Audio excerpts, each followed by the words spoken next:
Dicen que la clave está en los detalles. Su cabello se caía a pedazos. Eso sobre todo es cierto cuando tratas de resolver un misterio. Tenía 900 veces la cantidad normal. Cuando investigas una muerte, no sabes de dónde saldrá la pista con la información crucial. El letrero decía, tócame y morirás. Y a veces, el pedazo más pequeño de evidencia Teníamos que saber qué le pasó a Bobby. puede resolver un caso.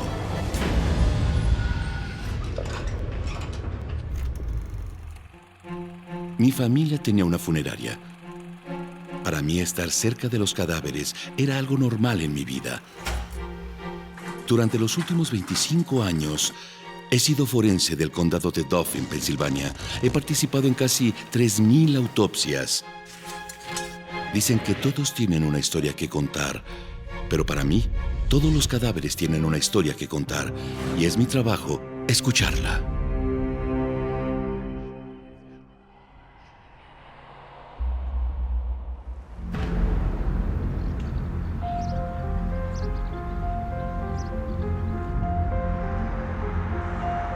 La vida en Hershey, Pensilvania, generalmente es tranquila. Pero no fue así ese día. ¡Abran paso! Bob Curley, de 32 años, ingresó a urgencias del Centro Médico Hershey, a punto de morir. Vómito excesivo, neuropatía periférica, llévenlo a la sala 1. No sabíamos qué tenía y los doctores estaban confundidos porque no sabían de qué estaba enfermo. ¡Mis pies! ¡Mis manos! ¡Ah! ¡Están en llamas! ¡Ah! ¡El fuego está extendiéndose! ¡Tienen que apagarlo! Él está alucinando. Tranquilo, cielo, cálmate, solo relájate, por favor. Por favor, todo va a estar bien. Bob, tienes que soltar mi brazo. Estarás bien. Estarás bien. Cálmate. Gritaba mi nombre. Mi niño. Gritaba, Sue, por favor, sálvame, Sue. Y no podía hacer nada para salvarlo. ¡Alguien venga a ayudarme aquí! ¡Código azul! ¡Código azul! Unos días después, Bob sufrió un paro cardíaco y entró en coma.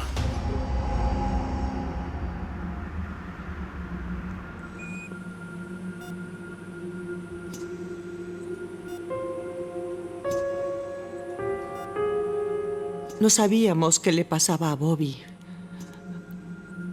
Obviamente, nos dolía muchísimo su estado. Y mi familia quería respuestas.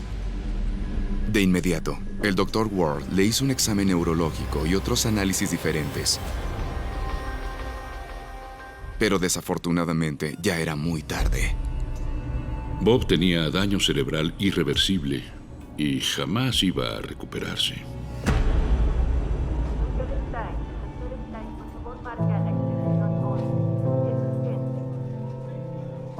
Siempre es difícil decirle a una familia que su paciente no se recuperará. Pero con Bob fue más difícil porque primero no sabíamos qué lo causó y era muy frustrante, y segundo, aún era relativamente joven y sano.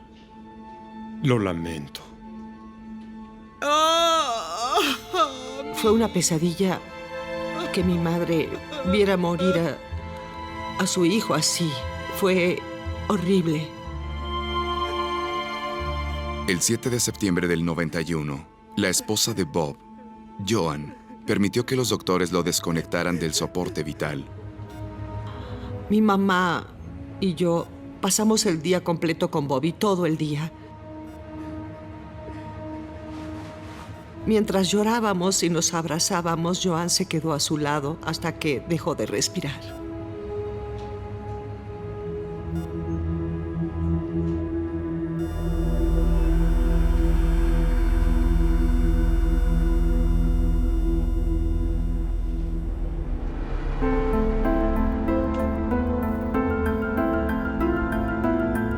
Teníamos muchas preguntas sin resolver, y siempre que una muerte no tiene una causa natural clara, llamamos al forense. Soy Graham. Graham. Hola, soy el Dr. Donovan. Hola. Cuando me llamaron del centro médico Hershey, iba a ver a mi esposa para cenar. Tengo un paciente que murió de forma extraña. Creo que deberías verlo. ¿Puedes venir hoy? Por lo que el doctor Donovan me dijo, murió de forma muy extraña. Por eso di la vuelta para ir a Hershey y enfrentarme a un misterio que sabía tardaría en resolver. Sí, voy hacia allá. Te veo en 1 hora.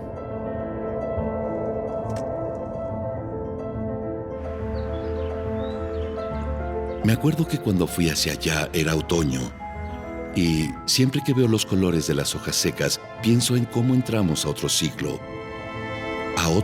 de la muerte, en el que el follaje se cae de los árboles y las flores y las plantas se marchitan.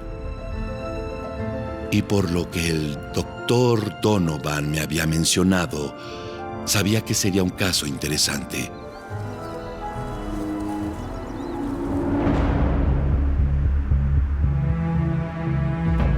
La primera vez que vi a Bob fue en la morgue. Es desconcertante.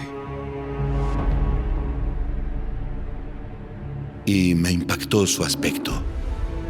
Mira qué grisácea está su piel. Sí. Perdió casi todo el cabello. Lo sé. No era agradable verlo. Mientras observaba su cuerpo, podía imaginar el dolor que había padecido. Porque su aspecto exterior insinuaba lo que le sucedió adentro, en sus órganos. El paciente expresó ardor en pies y manos, pérdida de habilidades motrices, neuropatía periférica. ¿Como una enfermedad autoinmune o neurológica? Exacto. Fue como Guillain-Barré. El síndrome de Guillain-Barré es un trastorno neurológico en el que el sistema inmunitario ataca al sistema nervioso y comienza a atrofiar los nervios del cuerpo, produce dolor y causa neuropatía periférica.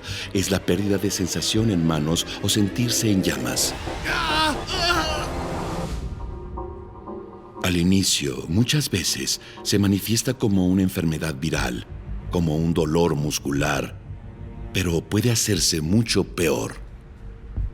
Pero el caso de Bob era diferente al de un enfermo típico, Guillain-Barré. Tenía un dolor mucho más severo del que se ve en alguien con este síndrome. Y también está la alopecia. Se le cae todo el cabello. No encaja con Guillain-Barré. No, y tenía vómito constante. No digería la comida. Para Graham, fue claro que solo podía ser una cosa. Esto parece un posible envenenamiento. Eso creí.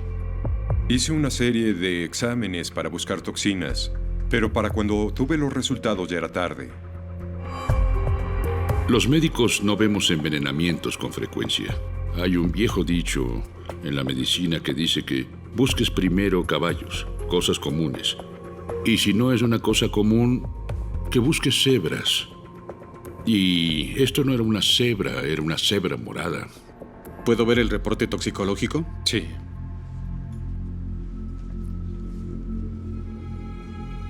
Cuando nos dieron los resultados, tenía un nivel de talio altísimo en su organismo.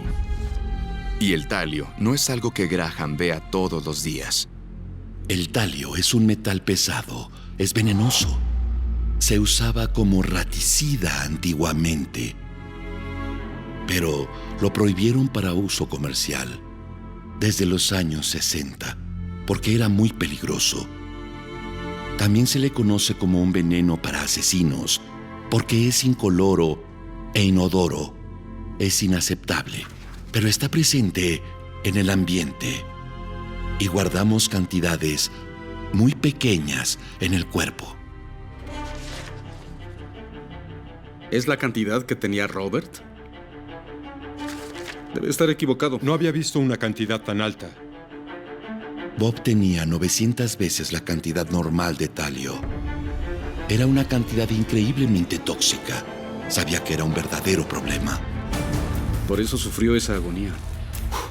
Es de las peores formas de muerte. La forma en que esa cantidad de veneno entró a su cuerpo era todo un misterio. Pero mi mayor pregunta era si fue homicidio.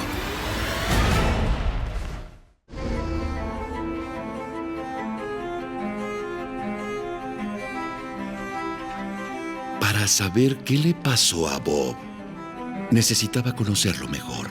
Eso significaba que Graham hiciera un perfil victimológico.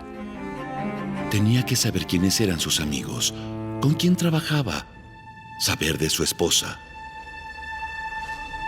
Todo eso me daría una imagen de Bob y de cómo murió. Bobby era mi hermano menor y yo lo quería muchísimo. Feliz cumpleaños, Bobby. No tenías que darme nada, gracias. De nada. Me pregunto qué cenaremos este año. Se ve delicioso, mamá. Gracias. Solo prepara esto por ti. Bobby era muy cercano a mamá.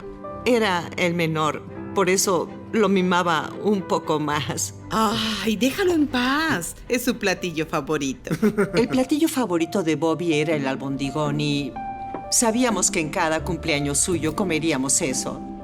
Me serviré la primera rebanada. Sírvete. Todos lo querían mucho. Era un hijo amoroso, un hermano que ayudaba a todos en la familia. Eres un niño de mamá. Bobby era alguien muy alegre. Tenía muchos amigos, pero su sueño era conocer a una mujer y formar una familia. Por eso, cuando conoció a Joan Chopak en diciembre del 88, se sintió en el paraíso.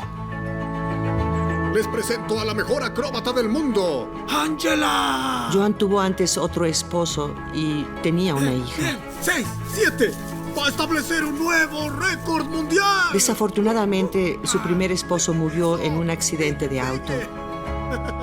Y Bobby pudo apoyarlas. Oigan, ¿qué les dije sobre esto? Bobby adoraba a esa niña y no podía esperar a tener sus propios hijos. Un año y medio después, Bob y Joan se casaron. Démosle una cálida bienvenida a Bobby y Joan. Su vida no podía ser mejor. Cuando Bobby murió, nos impactó que eso hubiera pasado, sobre todo que lo envenenaran.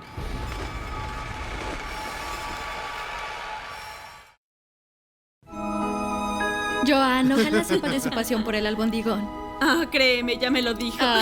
Nos encantaba estar en familia. Siempre iba con mi mamá y cenábamos todos juntos en su casa. Gracias. No solo hablo de eso. Siempre que comemos y no hay albondigón lo mencionas. Solo me gusta. Eran una familia muy unida. Se querían y les gustaba mucho convivir.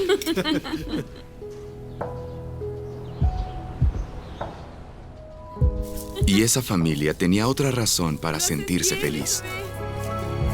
Joan demandó a la compañía dueña del camión, que mató a su esposo, porque el accidente la convirtió en viuda y madre soltera. Bob comenzó a planear comprar una casa, salir de vacaciones en familia, comenzar su propio negocio de electricidad. Estaba poniendo el dinero de la indemnización al servicio de su familia. Los muertos cuentan secretos, y cuando entran en mi laboratorio, mi trabajo es escucharlos. A ver, ¿qué puedes decirme, Robert? Solo hay 3 razones posibles por las que se da una muerte por envenenamiento. Puede ser un suicidio, o fue una muerte accidental, o fue un homicidio. Oye, mamá, ¿no hay albondigón? No. Descartamos el suicidio porque Bob era alguien feliz, tenía un buen matrimonio y disfrutaba la vida. Gracias. Entonces, ¿fue un accidente o un homicidio? Bob mostró todos los síntomas progresivos de un envenenamiento contagio. Al principio tuvo problemas gastrointestinales, luego dolor de manos, pies y al final pérdida de cabello. Lo extraño es que esos síntomas en general se dan uno a la vez, pero Bob los experimentó al mismo tiempo. ¿O sea? Que debió ser envenenado más de una vez. El color de sus pies no era normal.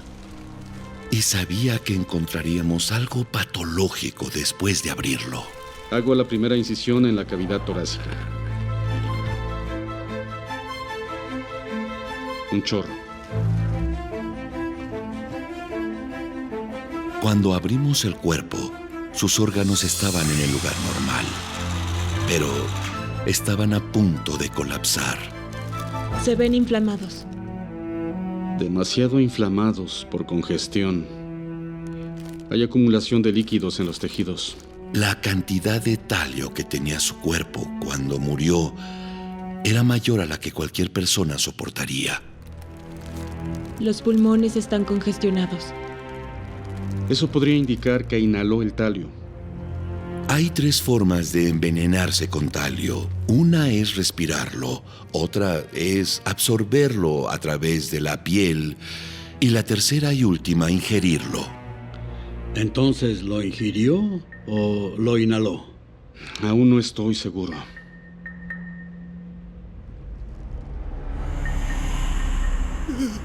Ayúdeme. Ayudarme, por favor. Suelta mi brazo. Estarás bien. Estarás bien. El estado de su cerebro nos lo dirá. Cuando analizas un cerebro, buscas hemorragias, buscas hinchazón y buscas daño neurológico. Cuando un cerebro se inflama, no puede mandar mensajes a los órganos ni controlar los movimientos y el cuerpo comienza a morirse. Ahí lo tienen. El beso de la muerte del talio. Edema cerebral. Nadie podría sobrevivir a esto. Su cerebro literalmente comenzó a pudrirse. Lo que Bob me dijo fue que tenía una cantidad enorme de talio en el organismo, el cual casi con seguridad ingirió, y su proceso fue difícil, doloroso y debilitante. Causa de muerte: edema cerebral provocado por envenenamiento con talio. Sí, pero ¿la forma de muerte? Graham se vio obligado a hacer algo que raramente hace. Necesitaremos un análisis más detallado. Tuve que poner causa indeterminada en el certificado, porque en ese momento no teníamos suficiente información para demostrar que la muerte había sido un homicidio o un accidente.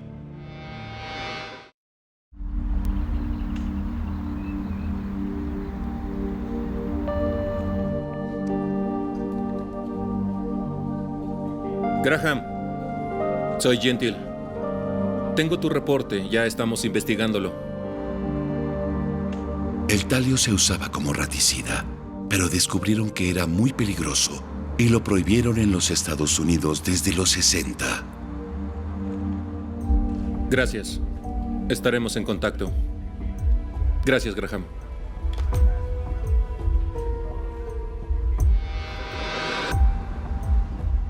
Había muchas cosas extrañas en este caso. Tan solo envenenarse con talio era algo extraño. No puedes ir a la farmacia y pedir un frasco de talio. Es imposible. Prohibieron la venta de talio al público en general porque era muy peligroso. En la actualidad, solo los laboratorios tienen sales de talio. Debía haber una fuente, pero la desconocíamos. Señora Curley, lamento mucho la muerte de su esposo. Gracias. Han sido difíciles estos días.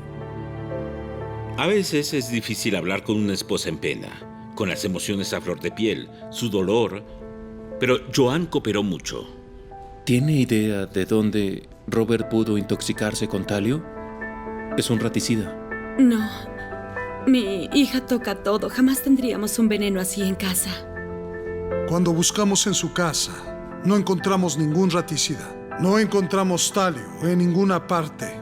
Era electricista y trabajaba en muchos lugares. Sí. Su último trabajo fue en la universidad. Estaba haciendo reparaciones en un laboratorio para comenzar el nuevo semestre. Robert trabajó en un laboratorio de química. Lo primero que pensamos fue que si trabajaba en un laboratorio universitario, con diferentes químicos, ver si tenían talio. El detective Gentil y una toxicóloga visitaron la universidad. Lamento saber que murió ese joven, pero no hay talio en este laboratorio. La empleada de la universidad dijo que no había talio en el laboratorio de química. ¿Le importaría si buscamos? Pase.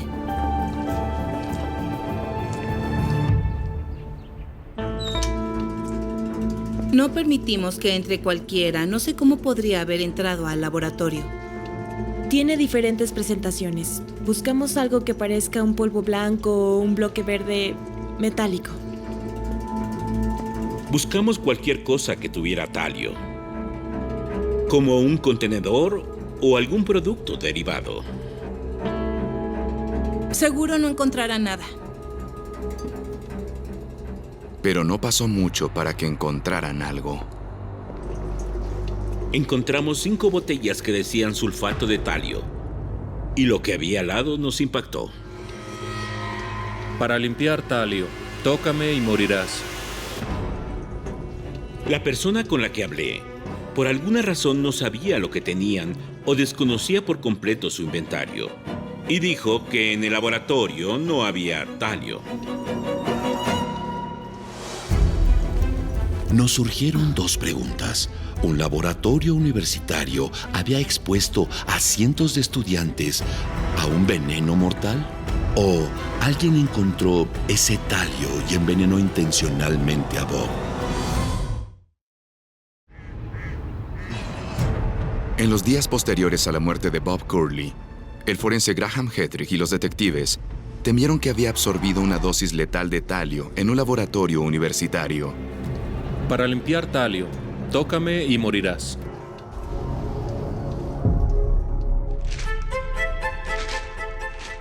Si Bob se envenenó en el laboratorio, significaba que cualquiera que pasara suficiente tiempo ahí también estaba en riesgo. Asegúrate de tomar muestras de todo. Debíamos asegurarnos de que en ese laboratorio no hubiera un derrame masivo y de que otras áreas no estuvieran contaminadas de talio. Si Bob se expuso al talio, era muy probable que sus compañeros también. Jet Paxton, usted sigue. Esto es ridículo. Revisaron que todos sus compañeros no estuvieran intoxicados de talio. Cuando Joan supo del veneno en el laboratorio, temió mucho por su vida y la de su hija. ¿Te sirvo té? Sí, por favor. Gracias. De nada. Si envenenaran a mi esposa y luego se muriera, querría revisarme. Por eso, analizaron a Joan y a su hija para buscar talio. Salud. Salud. Mientras llegaron los resultados del laboratorio. Nada en el ambiente, ni en ninguna superficie. Increíblemente, no había nada contaminado con talio en el laboratorio y la única sustancia que descubrieron fue la de esos 5 frascos. Eso me indicaba que Bob había ingerido veneno directamente y que su muerte había sido un homicidio. El talio es insípido e inodoro. Si lo pusieran en su comida o agua, jamás lo sabría. Sin duda, los resultados fueron inesperados. Estos son los resultados de las 6 personas que analizamos. Las primeras 4 son compañeros. Y estas 2, hasta donde sé, jamás estuvieron en el laboratorio. 2 personas salieron positivas en talio. Joan y su hija. Salud. Tal vez Bob llevó a casa el veneno.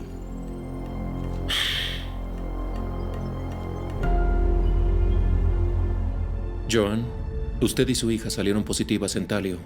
¿Qué? ¿Cómo? Encontraron muy poco. No es peligroso, pero debe haber talio en su casa. ¿Recuerda alguna cosa que Bob trajera a casa de su trabajo? Esto. Joan nos dio 2 termos que Bob llevaba todos los días al trabajo. Le encantaba el té helado. Por fin teníamos un objeto de la casa que Bob llevaba al laboratorio frecuentemente y los analizaron para encontrar rastros de talio.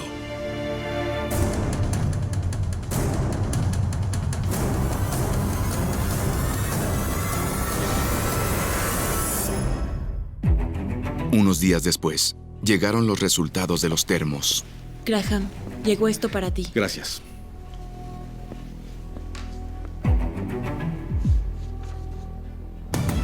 encontraron talio en un lugar, en el espiral de la tapa del termo.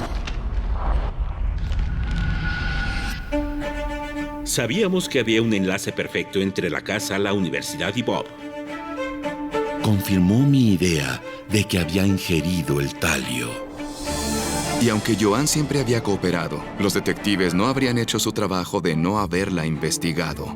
Le pedimos hacer la prueba del polígrafo y estuvo dispuesta a hacerla. Y los resultados del examen fueron prácticamente perfectos.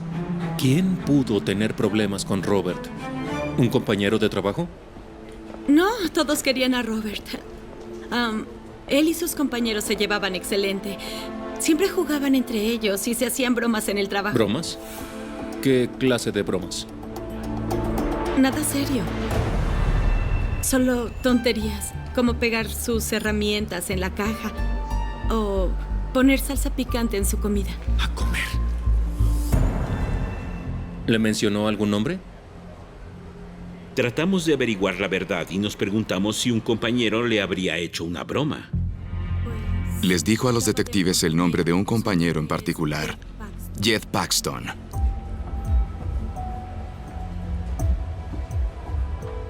Podríamos decir que era el guasón.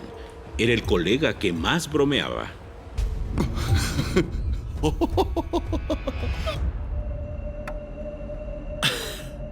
Parece que les gustaba hacerse bromas entre ustedes. Sí, una vez pusimos salsa picante en su termo.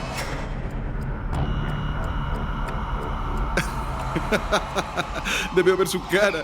Fue invaluable. Comenzó con bromas pequeñas, sin malas intenciones, no como para matarse. Jamás. ¿Pusieron algo más en su termo? No, para nada. ¿Haría la prueba del polígrafo? Por supuesto. Excelente.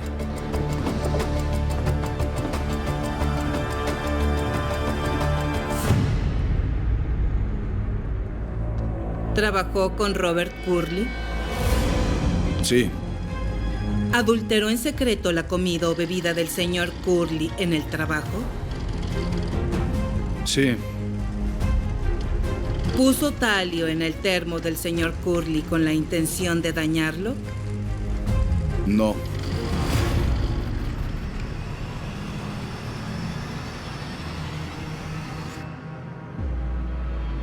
Me dijeron que falló.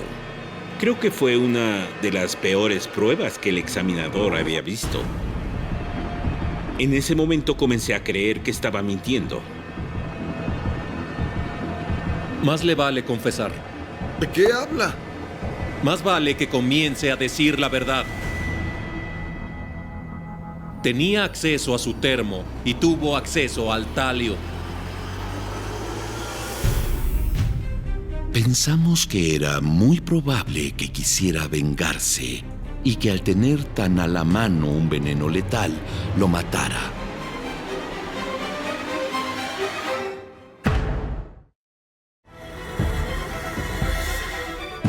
En los días posteriores a la muerte de Bob Curly, su compañero Jed Paxton se volvió un sospechoso. Comience a decir la verdad. El colega de Bob falló la prueba del polígrafo por completo. Si confiesa ahora, quizá, tal vez, pueda ayudarlo. Entendió todo mal. Le he dicho desde que entré aquí que no tuve nada que ver. Jed se apegó a su historia. Y Graham tenía razones para creer que decía la verdad. La prueba del polígrafo no es exacta. El comportamiento humano y las reacciones corporales son complejas. Por eso la prueba puede aumentar el ritmo cardíaco y la temperatura de la piel. Aunque era sospechoso por haber tenido acceso al veneno y fallar la prueba del polígrafo, los detectives necesitaban más evidencias. En ese momento no había suficientes evidencias para acusar a alguien de matar a Bob.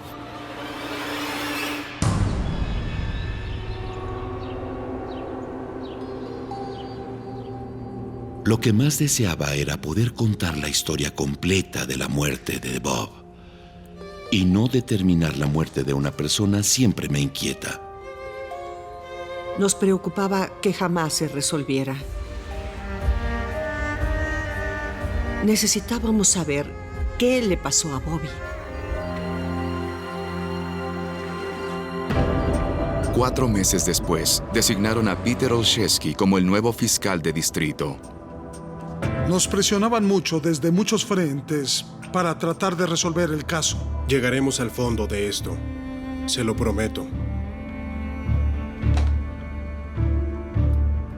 Siempre que investigaba un caso de homicidio en primer grado, supe que había un nuevo tipo de examen toxicológico que podía detectar la presencia de algunos metales pesados en el cabello humano.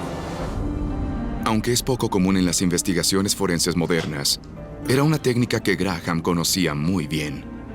El análisis capilar apareció como auxiliar de la ciencia forense en 1850, pero jamás lo había usado en un caso.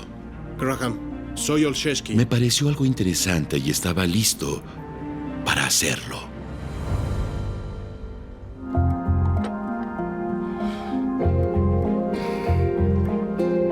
¿Has oído del análisis capilar? Un poco. Muchas drogas dejan en el cabello un rastro, al igual que los metales. ¿Habrán quedado rastros de talio en el cabello de Robert? Por supuesto. Y cuando llegan ahí, nunca desaparecen. Cuando analizas un cabello, es como si consultaras un registro.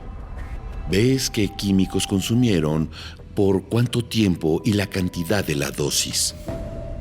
Aunque parecía una técnica forense prometedora, Graham se enfrentaba a 2 graves obstáculos.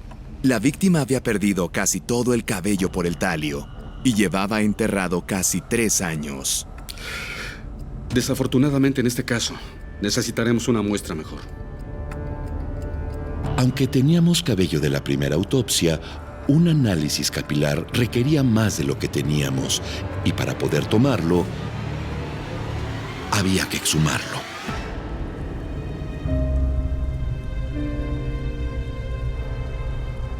Necesitaban exhumar su cadáver para obtener más información. Teníamos muchas preguntas y eso nos daba una esperanza. No era algo extraño para mí. Nací en el piso superior de una funeraria, veía trabajar a mi padre y una de sus tareas era exhumar cadáveres. Hola. Gracias. El clima era húmedo, había llovido mucho y el suelo estaba lodoso. Pete. Hola. Hola, Pete. Hola, qué gusto verte. Algunos sepulcros son impermeables y también algunos ataúdes, pero no siempre. ¿Crees que el agua sea un problema? Tal vez. Ojalá esté en una cámara mortuoria.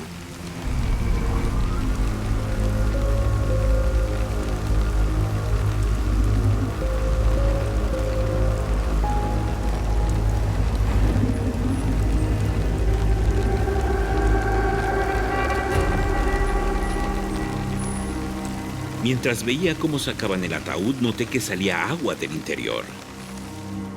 Y sentí como si me golpearan el estómago. Eso no se ve bien. No.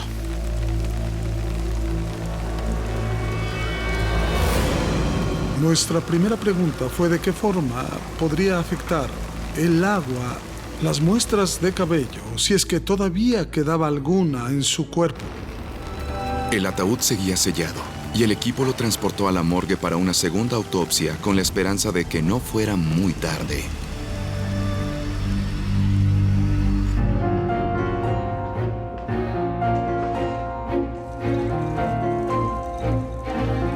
Obviamente lo que más queremos es cabello. Y no queda mucho. El agua causó mucho daño. Solo había hebras de cabello. Y aunque el pelo resiste muy bien, era muy delgado y muy difícil de encontrar. Creo que puedo tomar suficiente de la base de la cabeza. De aquí. Y parece que hay un poco más aquí, Tom. Después de una búsqueda exhaustiva, encontraron suficiente cabello para que el laboratorio lo analizara.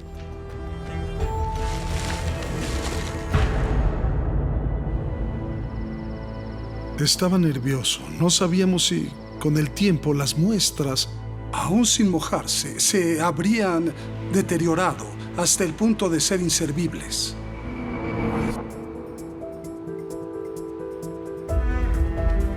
Pero cuando les dieron los resultados... Bueno, Robert, háblanos. Graham se quedó impactado al ver varias secciones negras en las muestras de cabello. ¿Eso es talio? Lo cual reveló la cronología de su muerte. Según esto, sufrió varios envenenamientos. El análisis del cabello de Bob mostró que lo envenenaron 7 veces en 11 meses. Supe de inmediato que fue un homicidio. Eso permitió que los detectives pudieran descartar algunas teorías. Supimos primero que no fue un accidente en el trabajo. Y segundo, que eso no fue ninguna broma, que salió mal.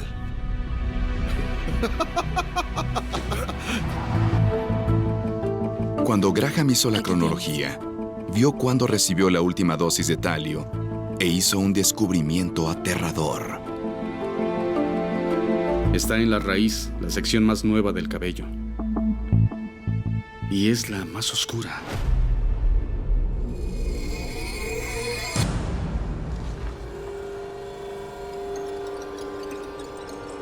Esto significa que esa dosis fue solo 1 o 2 días antes de morir. Lo más impactante fue que ingirió la dosis más grande y letal mientras estaba en la cama del hospital, en el centro médico Hershey, frente a todos. Eso significaba que el asesino era alguien muy cercano a Bob, alguien que aseguraba que era un ser amado.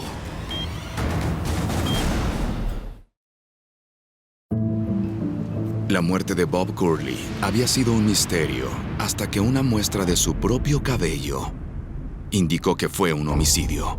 El análisis del cabello de Bob Curley reveló que lo envenenaron 7 veces en 11 meses. Pero el hecho más impactante fue que ingirió la dosis más grande y letal mientras estaba hospitalizado. ¡Ayúdenme! Tranquilo. Su madre, su esposa Joan y su hermana Susan cuidaban a Bob al pie de la cama. Los detectives nos pidieron que demostráramos dónde habíamos estado en algunos momentos específicos, porque nos consideraban sospechosas.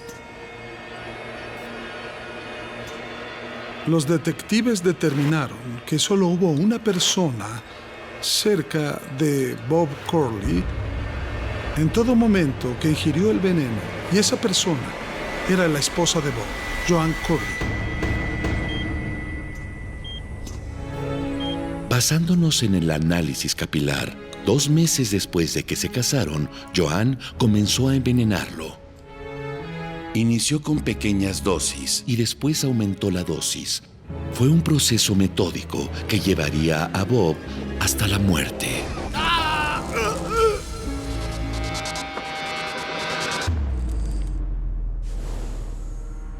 Y poco después, surgió evidencia aún más comprometedora. Cálmate, cálmate. Una enfermera del centro médico Hershey vino para decirnos Estarás bien. Cálmate, Cassandra. No te que muevas. justo antes de que conectaran a Bob al soporte vital, tomó su brazo y le suplicó que no permitiera que se acercara a su esposa, Estarás bien. porque trataba de matarlo. Está tratando de matarme. No es lo que parece. Bob. Creo que pensaron que estaba alucinando por estar enfermo. No me imagino qué habrá sentido Bob acostado en esa cama de hospital, sabiendo que su esposa era quien lo estaba matando.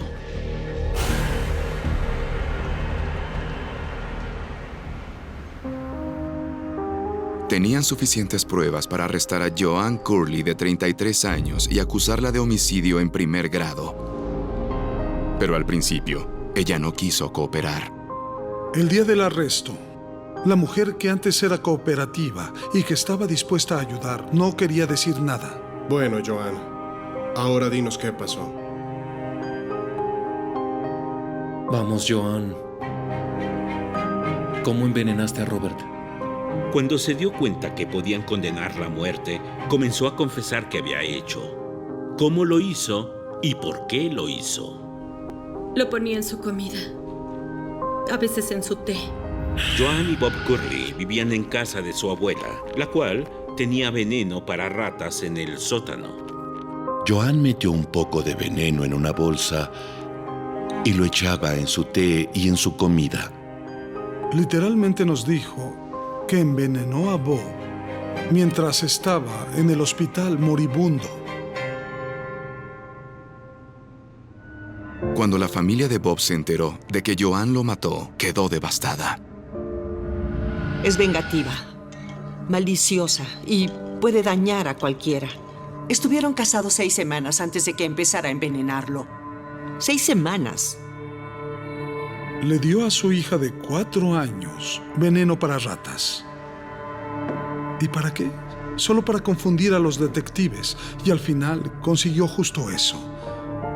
¿Qué clase de madre envenenaría intencionalmente a su hija solo para encubrir que es culpable? Es diabólica. Pero los detectives aún tenían otra pregunta importante. ¿Por qué mató a su esposo? No estaba feliz con mi matrimonio. Él no era el hombre que pensaba. Nos dijo literalmente que quiso matarlo para cobrar el seguro. ¿Cuánto es de eso? $150,000. La codicia es suficiente motivo para matar. Sucede todo el tiempo.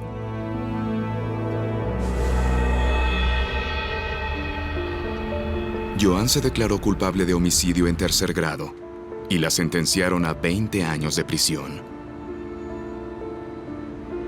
El caso fue terrible, porque conocíamos a la familia. Sentíamos su pena y queríamos lo mejor para ellos.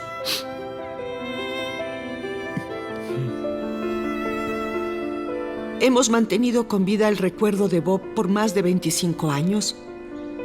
Sé que mi hermano está bien cuidado, que mamá está con él ahora y está cuidándolo otra vez.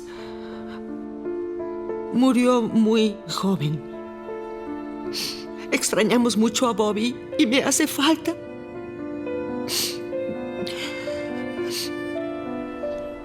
Los muertos siempre hablan, aunque sea con murmullos. Y en el caso de Bob, fue un jirón de evidencia lo que le hizo justicia.